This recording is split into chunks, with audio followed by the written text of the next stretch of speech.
I didn't plan on hearing it, but sometimes fate hands you the knife and dares you to twist it. Her voice carried across the open patio, sharp and careless, dripping with a confidence she never showed me. I can dump him anytime. He's useless to me. Just a safety net. Laughter followed. Her coworkers, drunk on wine and gossip, egged her on. She laughed too, the same laugh that once made me fall in love with her. In that moment, the weight of our marriage collapsed. 12 years. Every sacrifice, every quiet compromise reduced to a punchline. I didn't storm in. I didn't beg. I just walked outside, pulled my phone from my pocket, and dialed one number. We met in college. She was magnetic, brilliant, and untouchable. I was the quiet one who watched from a distance until, one night, she chose me. For years, I believed I'd won the lottery.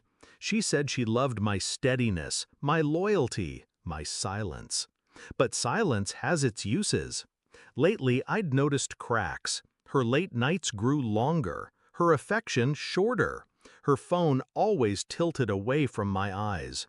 I told myself not to jump to conclusions, but the truth has a way of bleeding through no matter how tight you bind it. And tonight, it bled like an open wound. The voice on the other end of my call belonged to her boss, a man I'd met twice, polished, calculating, the kind of man who didn't waste words. I didn't explain much, just repeated what I heard, her mocking me, her casual cruelty. But I added one detail she hadn't known I knew, a detail she thought she'd hidden: the affair. She wasn't just humiliating her to her coworkers, she was betraying the very man who signed her paychecks. I stayed outside, leaning against the brick wall, breathing in the night air. Calm, detached. I wanted her downfall to arrive without my presence contaminating it. 10 minutes later, I heard the shift. The glass doors swung open. Heavy footsteps cut through the chatter. His voice thundered across the party. "What did you do?" I stepped just close enough to see. He gripped her arm, his face twisted with fury.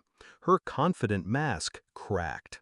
Her coworkers froze, wine glasses hovering in midair. She stammered something, but her boss wasn't listening. His eyes were locked on betrayal, professional and personal. Because she hadn't just been sleeping with a coworker, she'd been stupid enough to do it inside the company, under his nose, with someone he trusted. And now, in front of everyone, her empire collapsed. I walked back inside then, calm, controlled. Our eyes met across the stunned silence. She looked at me like I'd become a stranger. Maybe I had. I didn't speak. I didn't need to. The look on my face was enough. Cold recognition, the quiet satisfaction of a man who no longer had anything to lose. Her boss's voice sliced through the air. "Pack your things. You're finished." The room erupted in whispers. She reached for me instinctively, like I was still her anchor. But I stepped back, let her hand fall into emptiness. Leaving her there, unraveling in front of her peers, was the cleanest cut of all. I didn't yell, didn't gloat, didn't give her the satisfaction of knowing exactly how much she'd broken me. I just let the silence speak. The divorce came fast, too fast for her to scramble. I'd already gathered the evidence, texts, receipts, baits. The lawyer didn't blink. She lost the house, the savings, and every ounce of credibility she'd built in her career. I didn't ruin her life. She did that herself.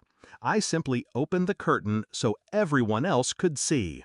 People ask if I regret it, if maybe I should have walked away quietly. No. She mocked me for being useless. But that night proved the truth. I'm not useless. I'm patient. I'm deliberate. And when you underestimate a man like that, you hand him every tool he needs to destroy you. I didn't shout. I didn't fight. I made one phone call, and I let gravity do the rest. Final reflection. Now, when I think of her laughter at that party, it doesn't sting. It reminds me of the moment I shifted from victim to executioner. Revenge doesn't need fire or chaos. Sometimes it's just silence, a single, quiet move, and watching them fall all on their own.